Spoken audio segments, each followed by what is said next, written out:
Hello बच्चों, good morning. कैसे हैं आप सब। मैं आपकी हिंदी की टीचर संगीता जायसवाल। आज मैं आपके लिए लेके आई हूँ हिंदी लोकवाणी 9 स्टैंडर्ड पहली कविता नदी की फुकार।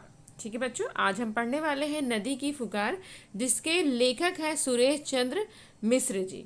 तो ये वीडियो शुरू करने से पहले मैं आपको बताना चाहती हूँ इस वीडियो में आपको क्या क्या चीज़ें प्रोवाइड की जाएंगी। तो सबसे पहले हम कवि का परिचय जानेंगे बच्चों। उसके बाद पद संबंधी जानेंगे, कविता रीड करूंगी, जो कठिन शब्द आएंगे वो बताऊंगी, भावार्थ बताऊंगी। उसके बाद पेज नंबर 2 पर जो एक्सरसाइज दी गई है यानी कि स्वाध्याय दिया गया है, स्वाध्याय जो दिया गया है वो पूरी तरह से कंप्लीट कराया जाएगा। कहीं जाने की ज़रूरत नहीं है, आपको इस वीडियो में सारी चीज़ें प्रोवाइड की जाएंगी। तो चलिए कॉपी और पेन निकाल लीजिए। चलिए हम इस कविता की शुरुआत करते हैं। नदी की फुकार आज हम पढ़ने वाले हैं बच्चों, नदी की फुकार। तो चलिए पहले हम कवि का परिचय जान लेते हैं। तो इसके कवि हैं सुरेश चंद्र मिश्र जी। चलिए ठीक है, स्टार्ट करते हैं। इनका परिचय जान लेते हैं बच्चों। सुरेश जी का जन्म उत्तर प्रदेश में प्रतापगढ़ जिले के धरनूपुर गांव में हुआ था। आप आधुनिक हिंदी कविता के क्षेत्र के जाने माने गीतकार हैं। ठीक है बच्चों, ये थे हमारे कवि का परिचय। आगे देख लेते हैं। चलिए मैं कविता रीड करती हूँ। सबको जीवन देने वाली करती सदा भलाई रे, कल कल करती नदियाँ कहती मुझे बचा लो भाई रे। मर्यादा में बहने वाली होकर अमृत धारा, प्यास बुझाती हूँ उसकी, उसने भी मुझे फुकारा। परहित का जीवन है अपना, मत बनिए सौदाई रे, कल कल करती नदियाँ कहती मुझे बचा लो भाई रे। तो चलिए यहाँ पर नदी की पिक्चर दी गई है, कितनी सुंदर ढंग से बह रही है, कितनी सुंदर लग रही है नदियाँ। ये फुकार रही है कि मुझे बचा लो। चलिए ठीक है, चलिए देखते हैं इसके कठिन शब्द देख लेते हैं बच्चों, और इसके भावार्थ देख लेते हैं हम। मर्यादा शब्द आया है। मर्यादा यानी कि सीमा, परहित यानी कि दूसरों की भलाई, सौदाई यानी कि पागल। ठीक है बच्चों, कठिन शब्द लिख लीजिए आप लोग। चलिए हम इसके भावार्थ देख लेते हैं। यहाँ पे नदी कह रही है, कवि कहते हैं कि नदी कहती है कि नदी की संवेदनाओं को प्रकट करते हुए कहती है कि नदी सभी प्राणियों को अपने जल से जीवन प्रदान करती है। वह हमेशा दूसरों की भलाई करने का कार्य करती है। नदी कल कल की आवाज करते हुए मनुष्य से अपने अस्तित्व को बचाने का आह्वान करती है बच्चों। ठीक है, हमेशा कहती है, नदी कहती है हमेशा अपनी सीमा में रहकर अमृत समान स्वच्छ जल धारा में सबकी प्यास बुझाती हूँ मैं। वही नदी हमसे कहती है कि जिसने तुम्हें बुलाया है उसकी भलाई के लिए सदा तैयार रहो। हे मनुष्य, तुम पागल मत बनो, उसी नदी के दुश्मन मत बनो जो हमेशा दूसरों की भलाई और सामर्थ्य का कार्य करती आई है। उसके प्रदूषित होने पर भी तुम्हारी प्यास कौन बुझाएगा। कल कल की आवाज़ करते हुए नदी मनुष्य से स्वयं नदी को बचने का आह्वान करती है।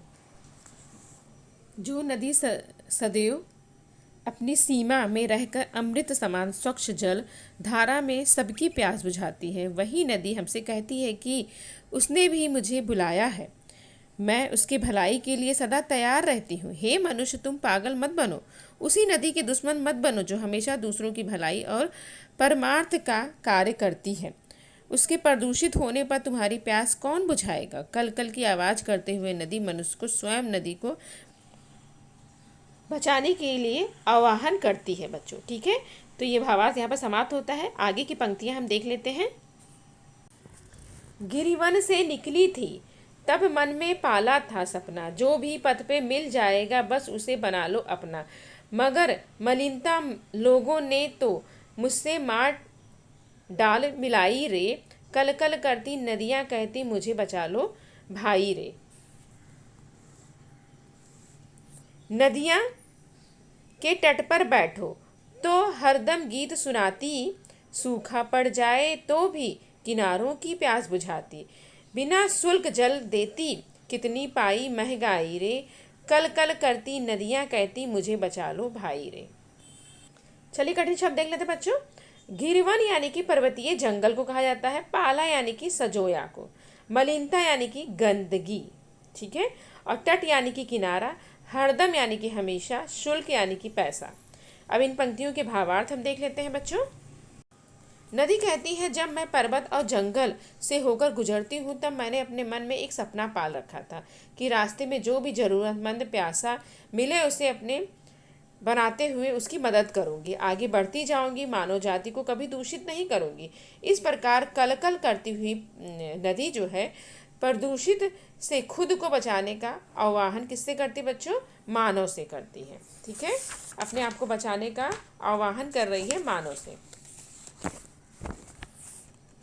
यदि नदी के किनारे बैठ जाओ तो नदी कलकल की आवाज में हमेशा गीत सुनाती है। कवि कहते हैं कि अगर धरती पर सूखा पड़ जाए तो भी नदी अपने बचे हुए थोड़े से जल से लोगों का प्यास बुझा देती है। इंसान के जीवन में कभी भी महंगाई क्यों ना हो, लेकिन नदी हमें निःशुल्क जल हमेशा देती है। इस प्रकार नदी कलकल की आवाज करते हुए मनुष्य से कहती है, आह्वान करती है कि हे मनुष्य, तुम मुझे बचा लो, यानी कि मुझे स्वच्छ रखो। आगे के पंक्तियां देख लेते हैं बच्चों। नदियां नहीं रहेंगी तो सागर भी मुरझाएगा, मुझे बताओ नाला तब किससे मिलने जाएगा। हो हैया की धुन ना दे कभी सुनाई रे, कल कल करती नदियां कहती मुझे बचा लो भाई रे। झरना बनकर मैंने नैनों की बाटी खुशहाली, सरिता बनके सबके खेतों में फैलाई हरियाली, खारे सागर में मिलके मैंने दिया मिठाई रे, कल कल करती नदियां कहती मुझे बचा लो भाई रे। इन कठिन शब्द देख लेते बच्चों पंक्तियों के। मुरझाए यानी कि सूख जाना, नदी यानी कि सरिता को कहा जाता है बच्चों। ठीक है, इनके भावार्थ हम देख लेते हैं इन पंक्तियों के। कवि कहते हैं, बता रहे हैं, नदी अपना महत्व बताते हुए कहती है कि हे मनुष्य, यदि मैं नदी नहीं रहूंगी तो समुद्र भी एक दिन सूख जाएगा। आगे वह प्रश्न करती है कि गांव से निकलकर मुझे मिल जाने वाले नाले कहाँ मिलेंगे। जो नाविक नाव को नदी में चलाते समय है कि आवाज़ ललकारते हैं, फिर वो आवाज़ कैसे सुनाई देगी। यदि तुम मनुष्य मुझे स्वच्छ और सुरक्षित नहीं रखोगे तो कलकल करती आवाज़ मनुष्य कैसे नदी को बचा पाएगा, सुरक्षित कैसे कर पाएगा। इस तरह से वो निवेदन करती है। कवि मिश्र जी कहते हैं कि नदी मानव से कहती है कि जब मैं झरने के रूप में झरझर बह रही थी तब मेरी सुंदरता न जाने कितने इंसानों के नेत्रों को आनंदित कर रही थी। ये प्राकृति आनंद ले रहे थे। जब नदी के रूप में आगे मैं बढ़ रही थी तो किसानों के खेतों को हरियाली कर रही थी। यहाँ तक कि मैं अपने जीवन के आनंद में अंत में भी मैं खारे समुद्र में जाकर मिल रही थी। मैंने उस खारे जल को मिठास भी दिया। कलकल करती हुई बहती हुई नदी मानव से कहती कि हे मनुष्य, मैं तुम्हारे जीवन में कितनी आवश्यक हो, इस बात को समझो और मेरे अस्तित्व बना रहने दो। मुझे इस तरह मैला ना करो, मैं समाप्त हो जाऊंगी। आगे की एक्सरसाइज देख लेते हैं बच्चों, यहाँ पर दिया गया है वो तो कंप्लीट कर लेते हैं। पेज नंबर 2 पे आ जाइए आप लोग। यहाँ पर आपको उत्तर लिखना है। अनेक शब्दों के नदी की स्वाभाविक विशेषताएं, किसी एक चरण का भावार्थ लिखना है। तो विशेषताएं देख लेते हैं बच्चों। नदी की स्वाभाविक विशेषता है, नदी को सबको जीवन देती है, नदी मर्यादा में रहकर बहती है, नदी का जीवन परोपकार का जीवन है, पथ में जो भी मिल जाए नदी उसे अपना बना लेती है। भावार्थ देख लेते हैं पंक्तियों के बच्चों। कवि कहते हैं कि नदी के तट पर बैठने पर बहुत अच्छा लगता है। नदी के बहने की आवाज़ कानों को गीत के समान लगती है। समय पर वर्षा ना होने के कारण सूखा पड़ जाता है तो नदी लोगों की प्यास को बुझाती है। चाहे कितनी भी महंगाई हो, नदी बिना कोई शुल्क लिए सबको जल बांटती है। नदी कलकल की ध्वनि के साथ निरंतर बहती रहती है और सबको कहती है, भाइयों मुझे बचा लो। क्वेश्चन नंबर आगे के देख लेते हैं बच्चों। क्वेश्चन नंबर 2 देख लेते हैं हम लोग। आकृतियाँ पूर्ण कर लेते हैं। तो आकृतियाँ पूर्ण करना है आपको। नदी नहीं रहेगी तो सागर मुरझा जाएगा, नाले को मंजिल नहीं मिलेगी। ठीक है, और उसके बाद संजाल पूर्ण करना है। यहाँ पर कविता में उपयुक्त प्राकृतिक संपदा कौन से हैं? सागर, झरना, नदियाँ, और लास्ट है हरियाली। शब्द संप्रदा देख लेते हैं बच्चों। निम्नलिखित शब्दों में वचन परिवर्तन करना है। नदी का नदियाँ हो जाएगा, गीत का गीत हो जाएगा, नाला का नाले हो जाएगा। ठीक है, निम्नलिखित शब्दों के विरुद्धार्थी शब्द लिखना है। खारा का मीठा, सूखा का गीला, मिलना का बिछड़ना हो जाएगा। ठीक है, पद्यांश में लय, ताल युक्त शब्द लिखना है आपको। सुनाती है, बुझाती हो जाएगा, खुशहाली का हरियाली हो जाएगा। ठीक है बच्चों, तो ये था हमारा कृति 2। और आगे के क्वेश्चन देख लेते हैं बच्चों हम। सौमत लिखना है बच्चों, पानी की समस्या समझाते हुए होली उत्सव का बदलता रूप अपना मत लिखिए। होली हिंदुओं के प्रमुख त्योहारों में से एक है। यह खुशी और आनंद का त्यौहार है, परंतु इस त्यौहार पर लोग पानी की बहुत बर्बादी करते हैं। हर वर्ष होली पर इतना पानी बर्बाद कर दिया जाता है कि जितना एक बड़े विस्तार की कई दिनों की प्यास बुझा जा सके।